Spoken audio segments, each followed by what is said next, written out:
Suele decirse que Manuel de Falla es la personalidad más importante producida por la música española desde el siglo XVII, pero conviene matizar esta afirmación. Por una parte, y en el panorama anterior a la Guerra Civil, Falla fue, sin duda, el compositor más relevante y original, y también aquel que gozaría de una dimensión y un reconocimiento internacional mucho mayores de los que su propia patria le otorgase. Pero la realidad es que su estilo musical, aunque indiscutiblemente nacionalista,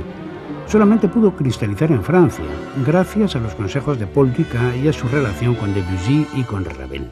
Del mismo modo, sería ese país el que le condecorase con la Legión de Honor en 1928 y el que se preocuparía por estrenar sus dos óperas, y también aquel donde se asentaba la compañía que le encargase un ballet para estrenarlo en Londres. Por lo demás, Falla perteneció a la Sociedad de Autores parisina.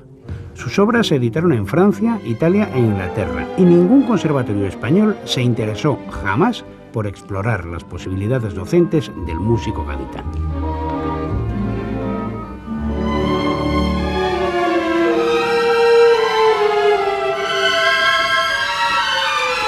Al igual que Béla Bartók en Hungría, Karol Szymanowski en Polonia o Leos Janáček en Checoslovaquia, Falla fue el artista que enlazó el mundo de la tradición autóctona con el de la primera vanguardia histórica, proyectando la estética nacionalista hacia una orientación sustancialmente renovada. Estimulado por su maestro Felipe Pedrell, Falla logró sintetizar la herencia modal y rítmica propia de la música de transmisión oral, de una notable presencia directa en su propia obra, con los refinados diseños formales tanto de la polifonía clásica como de la música cortesana dieciochesca, integrando con éxito ambas tradiciones con algunas de las corrientes más innovadoras de la música europea de las primeras décadas de este siglo.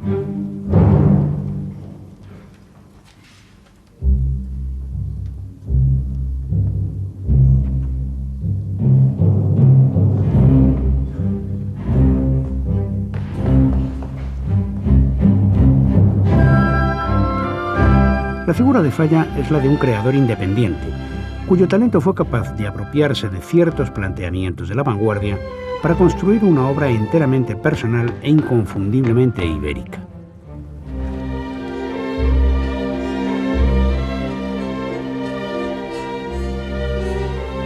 Como sucede en el universo pictórico de Pablo Picasso, Falla pudo también incorporar las técnicas musicales de su presente histórico al refinado arcaísmo de su propio lenguaje, consiguiendo que su estética sobrenadase más allá de tales influencias contrapuestas. Una estética cuya sinceridad corre pareja con su absoluto desprecio hacia toda forma de condescendencia, con la frivolidad o con el pintoresquismo.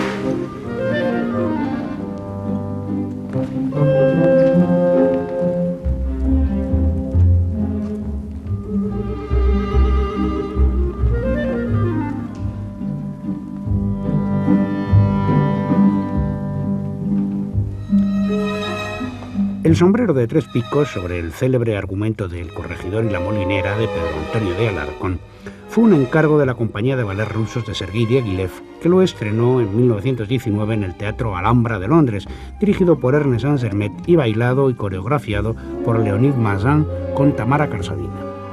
Falla no puede asistir a su triunfo, pues 2 horas antes del estreno recibe un telegrama que le comunica el estado gravísimo de su madre, tomando el primer tren para Dover y siendo despedido en la estación por toda la compañía de Diaghilev, vestida ya en trajes de teatro.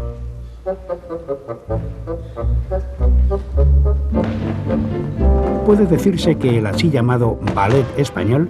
esa refinada estilización académica que las compañías españolas de danza pasean por el mundo,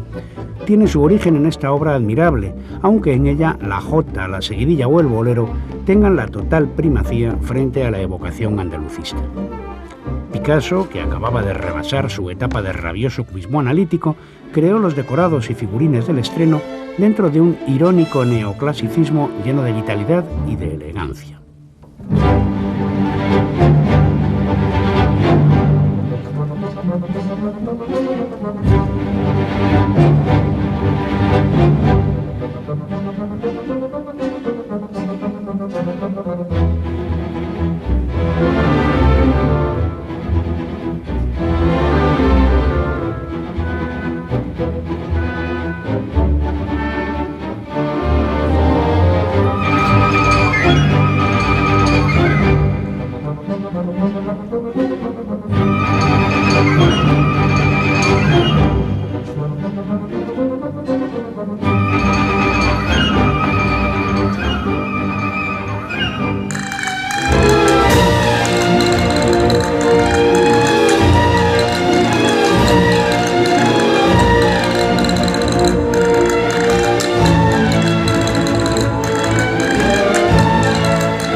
Manuel María de Falla y Mateu había nacido en Cádiz en 1876,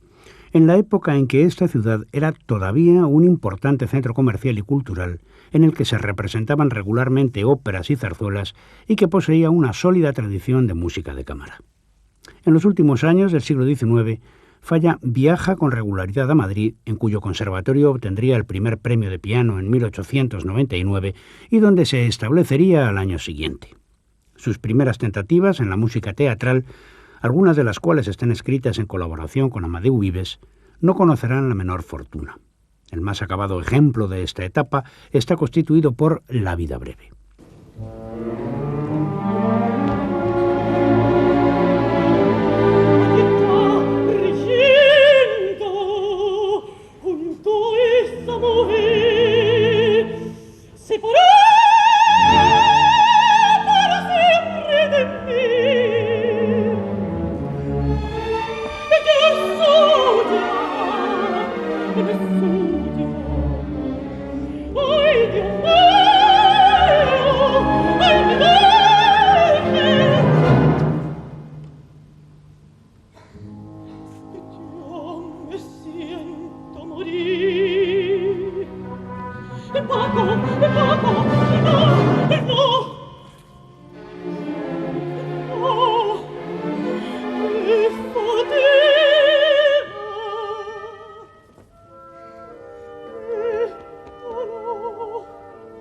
La vida breve es una ópera en un acto sobre el libreto de Carlos Fernández Shaw, escrita para un concurso convocado por la Academia de Bellas Artes de San Fernando en 1905, cuyo premio implicaba su estreno en el Teatro Real de Madrid,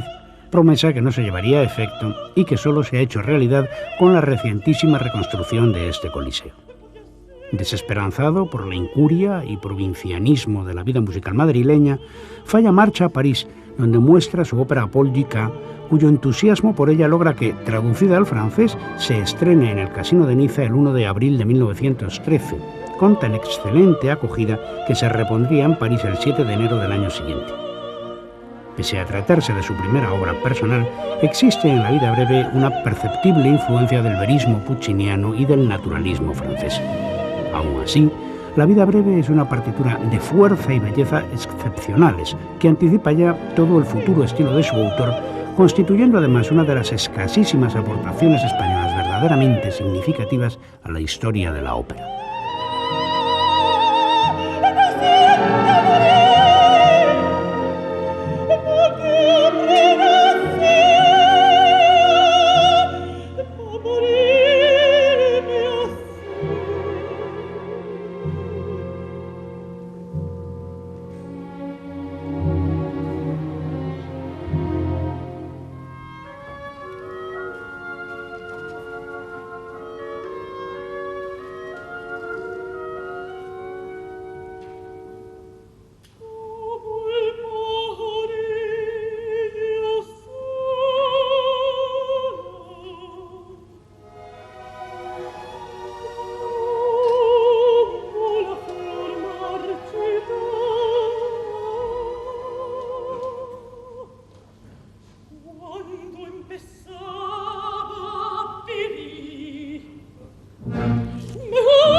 Y es que la auténtica carrera artística de Falla no se iniciará hasta su traslado a la capital francesa en 1907, donde el apoyo de Isaac Albéniz y del pianista Ricardo Viñes le acabarán granjeando la amistad, la admiración y el apoyo de Debussy, Ravel y Paul Dican. Durante toda su vida, Falla se referirá a Francia como su segunda casa, y su beligerante antigermanismo estético, extensible a Beethoven o a Brahms, deriva directamente de su inquebrantable francofilia durante la conflagración de 1914.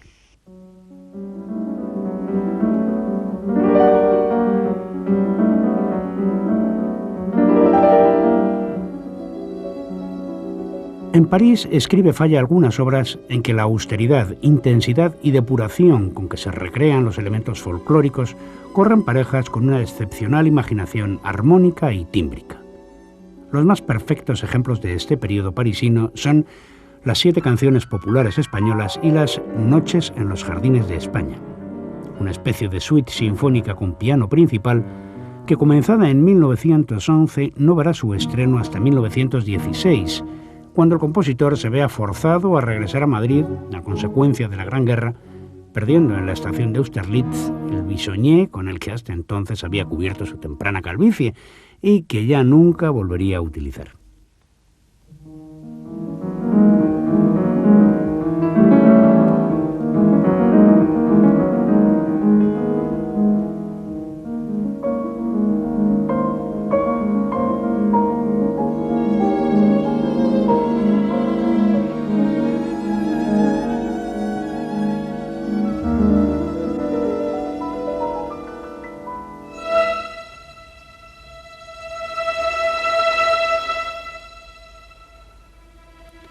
Pero si en estos nocturnos para piano y orquesta, según titula Falla su partitura, la influencia dominante es la de Debussy y el impresionismo, su siguiente composición establecería de un solo y mágico golpe las coordenadas de un auténtico expresionismo andaluz y solar, inquietante, sensual y ardoroso.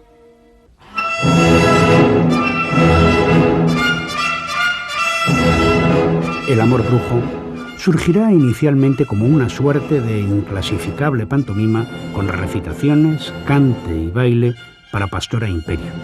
escrito para una orquestina de 15 ejecutantes que, ante su relativo fracaso tras presentarse en Madrid en 1915, será reorquestado en varias ocasiones y nuevamente estrenado en 1925 en París en forma de ballet por Antonia Mercé, la argentina, y Vicente Escudero, con éxito delirante.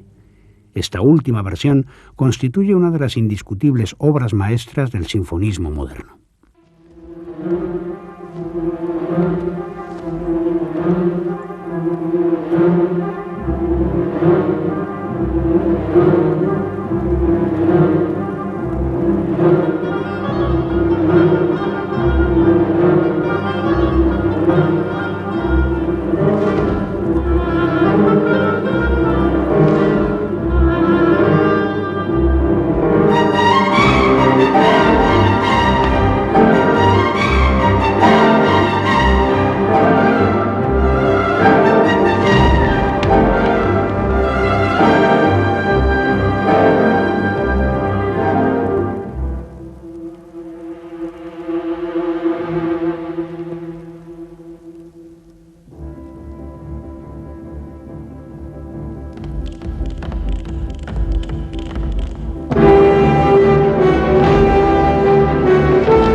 A partir de 1920, Falla se establecería en un Carmen granadino en la calle Antequeruela Alta, viviendo con sobriedad espartana y viajando en contadas ocasiones, la mayor parte de las cuales están ligadas a las giras de la Orquesta Bética de Cámara, que funda en 1922 y que, codirigida por él junto a su discípulo Ernesto Halfter, realiza una importante labor divulgativa no ya de la música del barroco y el clasicismo, sino, sobre todo, de los autores contemporáneos de la escuela francesa e italiana.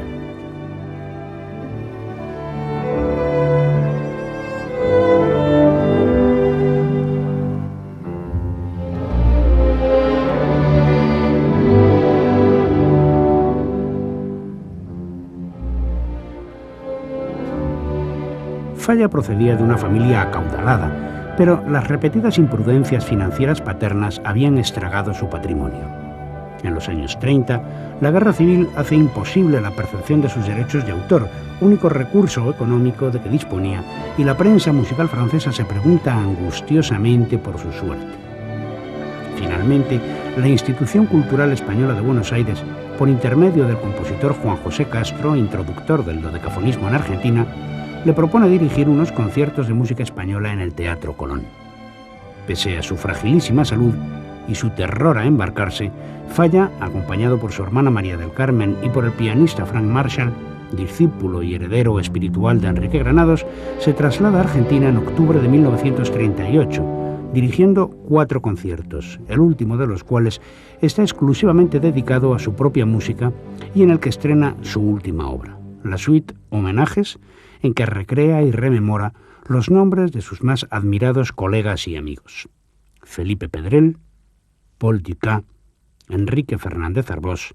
y Claude Debussy.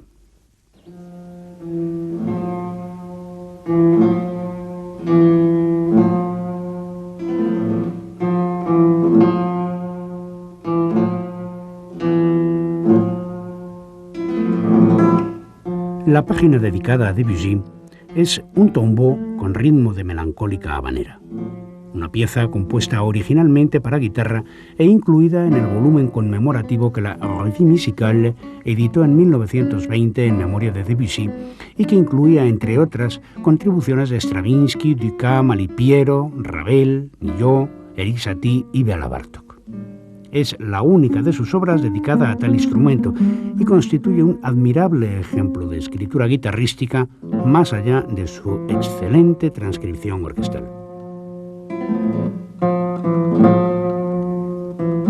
La acogida y el éxito de Falla en Buenos Aires son apoteósicos, y el compositor acabará recalando en Argentina y alquilando un chalet en Altagracia, en la provincia de Córdoba, que hoy es un museo dedicado a su memoria.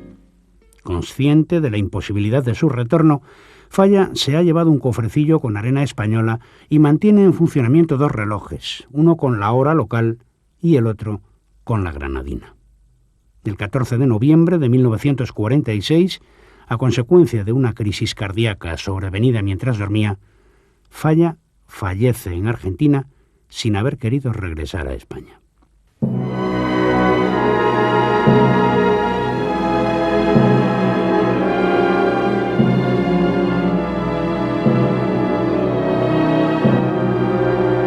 Falla deja inacabado su último proyecto,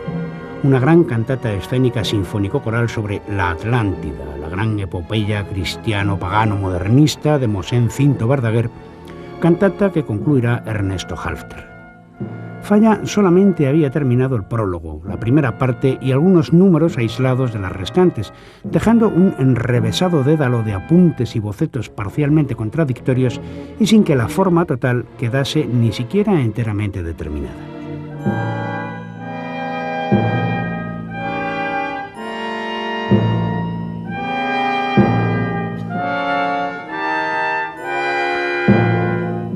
El voluntario exilio y la parálisis compositiva de la última década de Falla son sustancialmente ideológicos. Falla practicaba un catolicismo totalmente inexpugnable no ya a la razón, sino a la menor pesquisa histórica o filosófica, pero ello no le impedía ser amigo de intelectuales republicanos y progresistas, como Federico García Lorca, con quien había colaborado en el concurso de cante jondo de 1922 y en el teatro popular itinerante conocido como La Barraca. La secularización llevada adelante por la República le escandaliza, y aunque el proyecto de Atlántida era anterior, de 1926, no cabe duda de que imaginaba esta obra como una suerte de testamento espiritual glorificador de la supuesta gesta evangelizadora de la España imperial.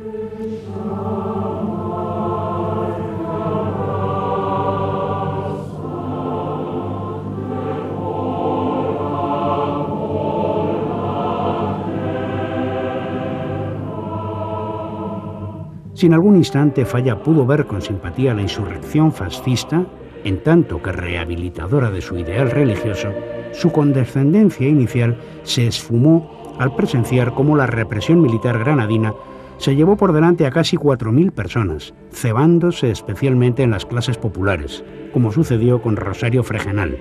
una costurera que remendaba ropa en casa de los Falla, cuya libertad suplica el músico en vano ante las autoridades que le escarnecen y que fue fusilada en septiembre de 1936.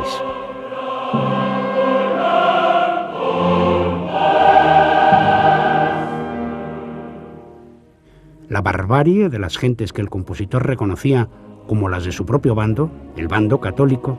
le impulsa a huir de España y a rehusar todos los ofrecimientos de los sublevados para atraerlo a sus filas.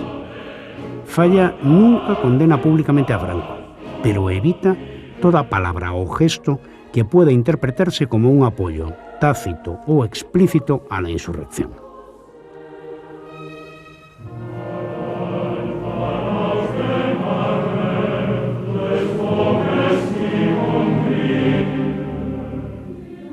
Ni acepta la presidencia del Instituto de España, creado en Burgos en 1938, ni regresa, pese a ofrecérseles repetidamente desde condecoraciones a crecidas pensiones vitalicias y lujosas residencias. Todavía en 1945 se le intenta incorporar al Consejo Superior de Investigaciones Científicas y el músico, aún en la estrechez económica de sus últimos tiempos, rehusará el nombramiento.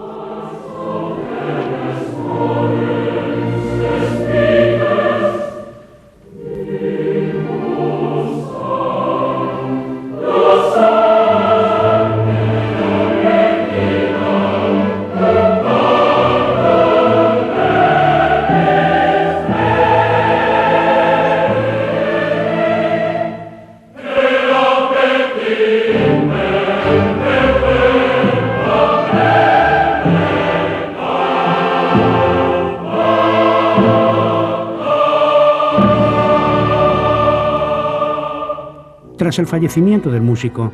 el franquismo intentó convertir la Atlántida en el exponente musical del régimen. Falla, hijo de barcelonesa y valenciano, había concebido su composición como un homenaje a Cataluña y a su lengua, que estrenaría el Orfeo Catalá en el monasterio de Poblet, pero la editora italiana Ricordi, que había mantenido económicamente a Ernesto Halffter durante más de una década para que concluyese la partitura, tenía lógicamente previsto su estreno en la Scala de Milán. A golpe de presupuesto y haciendo de ello cuestión de Estado, se logra negociar dos audiciones parciales en concierto, una en el Liceo de Barcelona y la otra en Cádiz, en cuya catedral se ha dado tierra al repatriado cadáver de don Manuel. Victoria de Los Ángeles, Raimundo Torres y Eduardo Toldrá llevan adelante el empeño el 24 de noviembre de 1961 y el 18 de junio del año siguiente, con Giulietta Simeonato y Teresa Estratas, dirigidas por Thomas Shippers, se efectúa el verdadero estreno mundial en versión escénica.